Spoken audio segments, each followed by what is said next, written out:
des sœurs, des mères, des enfants et des terres. Donc, à peine tu quittes et que tu t'offres, il y a en retour la réponse de Dieu. Dieu n'est pas ingrat. Il y a la réponse de Dieu qui suit. La réponse de Dieu arrive. La réponse de Dieu va te venir après. Donc, il y a la réponse qui vient de Dieu. Amen. Amen. Donc, ce que tu fais, c'est un sacrifice mineur.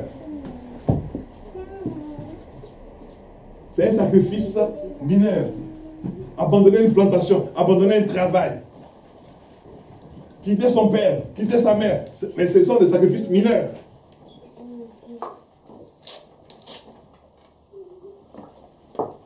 Mais regardez ce que Dieu a fait à Marie, qui n'a rien demandé. Dieu fait que Marie tombe enceinte. Mais ça, c'est sérieux. Quelqu'un qui voit sa fiancée tomber enceinte, et puis après, elle dit non, mais je ne t'ai pas trompé. Honnêtement, entre nous, je parle aux hommes là. Quel est l'homme qui va croire à ce que Marie a dit? Moi-même, personnellement, je ne vais pas croire.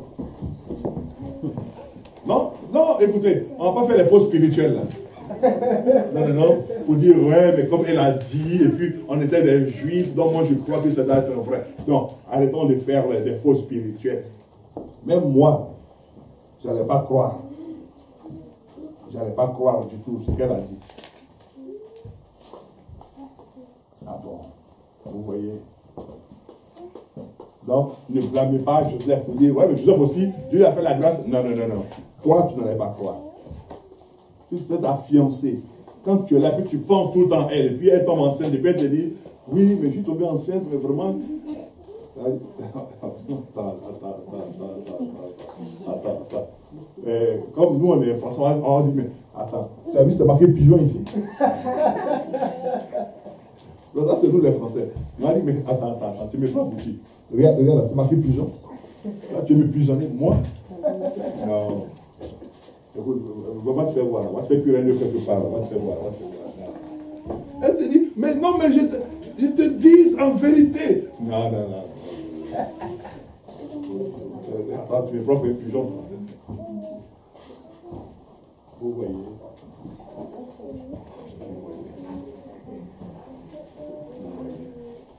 C'est pour cela que c'était un sacrifice majeur.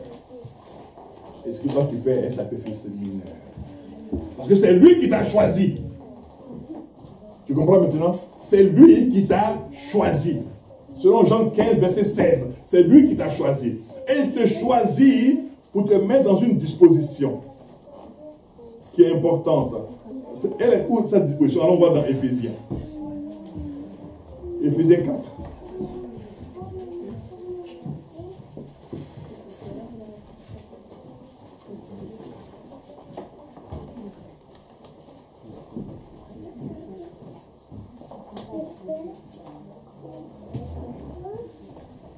Éphésiens 4, le verset 11.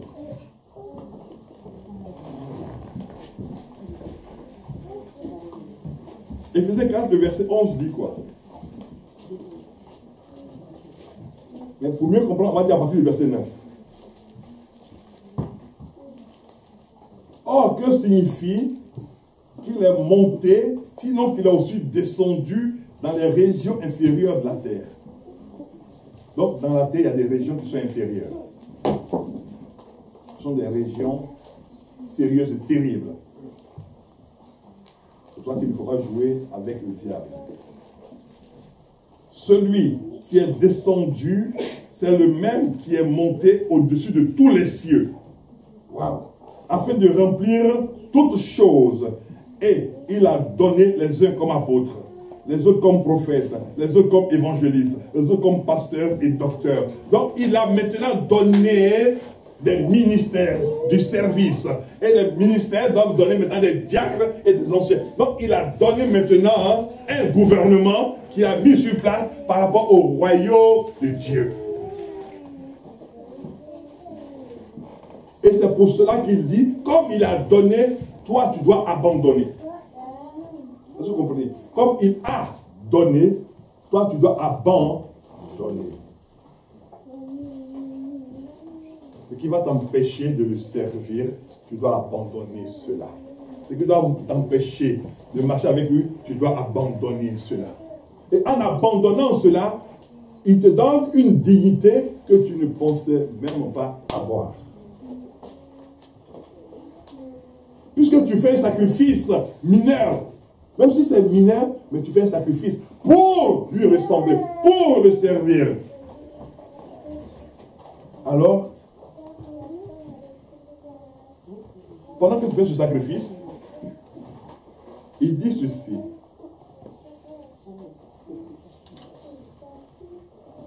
On va vers la fin de notre message. Hébreux 13.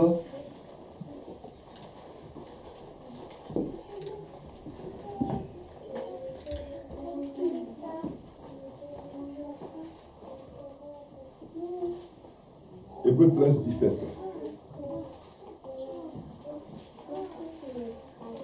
Hébreux 13, 17.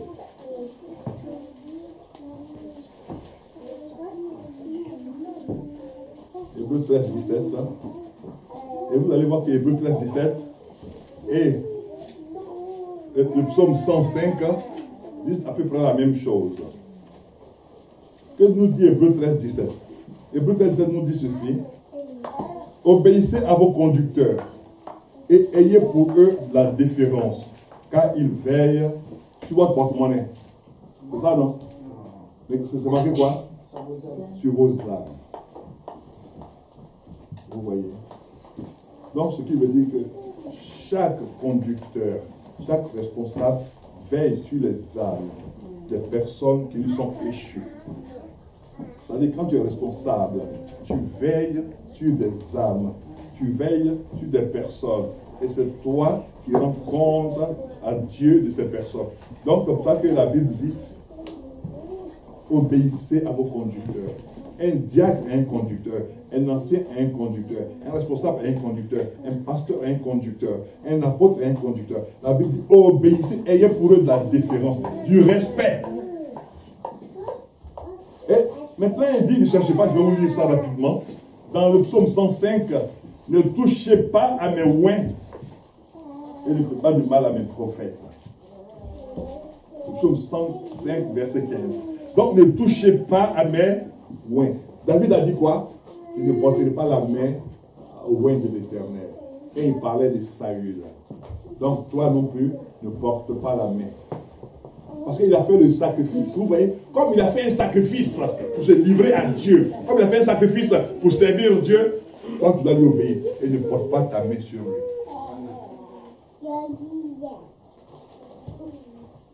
Vous comprenez maintenant pourquoi on ne doit pas porter la main sur un homme de Dieu? Parce que lui a fait le sacrifice de servir Dieu. Il a voué sa vie au service de Dieu. Il a voué sa maison au service de Dieu. Il a voué ses enfants au service de Dieu. Il y a des plaisirs qu'il ne connaîtra forcément plus. Mais parce qu'il ne connaîtra plus ces mêmes plaisirs que toi, alors toi, tu lui dois du respect. Ça ne veut pas dire que tu es son esclave, mais tu lui dois du respect. C'est ce qu'on appelle la déférence. Oui. Parce que, écoutez, verset 17. Obéissez à vos conducteurs, ayez pour eux de la déférence, car ils veillent sur vos âmes, dont ils devront rendre compte. Qu'il en soit ainsi, afin qu'ils le fassent avec joie, et non en gémissant. Ce qui ne vous serait d'aucun avantage. Donc, ne pousse pas quelqu'un à gémir contre toi. Ne pousse pas ton pasteur à gémir. Ne pousse pas ton apôtre à gémir. Ne pousse pas ton responsable à gémir contre toi. Pour dire, mais quelle personne Dieu m'a mis à côté. Quelle personne. Ce sont des gémissements. Et ce n'est pas bon pour toi. Mais donne-lui toujours de bénir le Seigneur. Donne-lui toujours d'être reconnaissant au Seigneur pour ta vie, pour ta maison, pour ce que tu fais. Oui. Ne touchez pas à mes oins, car ils ont fait un sacrifice. Le sacrifice de me servir. Pendant que le peuple de Dieu dort, Dieu réveille ses serviteurs. Il ne dort pas. Il prie. Pendant que toi, tu as attaqué, tu ne sais pas, et puis Dieu lui dit de prier pour toi. Dieu le réveille. Il lui dit de prier. Et toi, tu n'es même pas au courant que Dieu le réveille.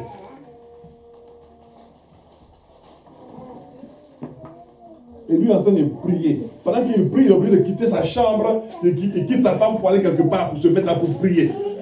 Pour que toi, tu sois libéré là où tu es attaqué.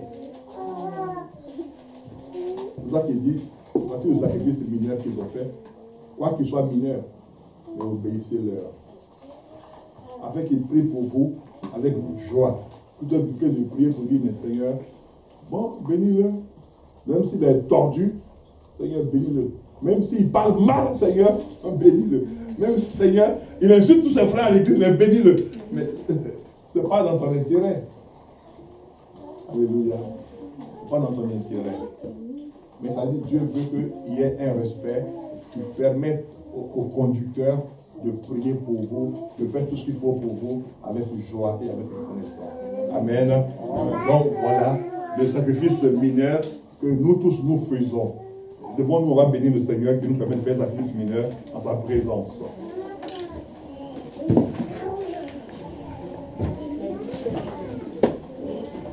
Élève ta voix et prie s'il te plaît. Élève ta voix et prie. Remercie le Seigneur qui te permet de faire